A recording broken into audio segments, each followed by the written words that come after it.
Steve, let's get to the on-field stuff. And obviously the headline here is Lucas Giolito. Another rough start for him, man. It has been ever since May 31st. I believe that's when the stretch started. Obviously, that kind of coincides with him coming back from the COVID IL. Man, it has just been bad. 5 innings today, 11 hits, 7 earned runs, 1 walk, 3 strikeouts, 2 home runs allowed, and the one was an absolute tank by Bo Bichette for the grand slam. That was kind of like the salt in the wound there. But man, what's going on with Giolito? What's wrong with him?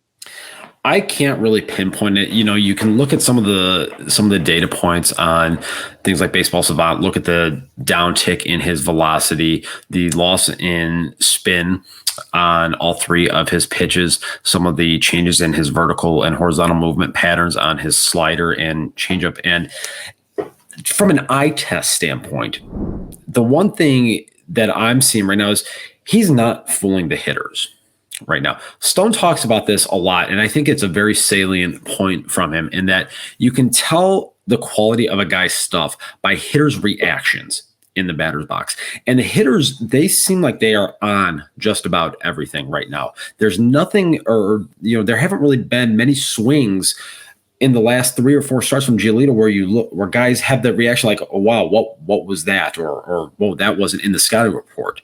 So the stuff, something is just off there. And is this a byproduct of his body just trying to get reacclimated from the COVID issue? It's entirely possible. Listen, I'm not a doctor. I play one in real life, but it's too early for me to speculate on that.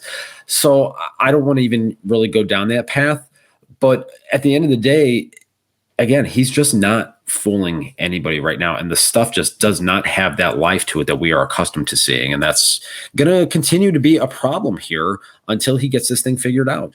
Right. And I know one of the possible issues that we had talked about after his previous start, the most recent one before this, was mechanical changes that he had been working on. Obviously, he had a real rough go of it down in Houston, and he said he was going to work towards improving those moving forward here. I don't know about you, but just watching the very first inning, this is before any damage really got done, though. Obviously, he walks the leadoff guy, and in that, he was yanking balls, just like really, seems like whatever he's trying to do, he's trying to overcompensate or overdo it in a way if he is making mechanical changes, because he was yanking them and then just like spiking some fastballs like into the dirt. It's like, okay, you can see that if it's like a slider that you're really trying to get bite, but maybe it's like, he's thinking too much about it. I know you have to be cognizant of it, especially when you're making changes, and try to be consistent with it. But then you can also go ahead and physically overcompensate, and that may be where some of the issues are coming into play. But once again, that's just an eye test observation. Yeah, there are a couple of things and a couple of considerations that I have been wondering about recently. One of the things is with Giolito being as tall as he is, he's 6'7", so he's got very long levers to him. And for pitchers of that size, it is easy for them to get out of whack from time to time and have their body just getting out in what we would kind of call, say, getting out in front a little bit and not staying over the backside. When you are that long, that sort of stuff can happen, and it can just throw everything off and lead to, in some of those instances, like you talk about, spiking fastballs in certain instances. So it's entirely possible that it could be a function of that. At the same time, too, one of the other things, and I don't know if a lot of people are really talking about this, remember at the very start of spring training, seeing the pictures of him and the 20 pounds of muscle that he put on over the course of the winter here.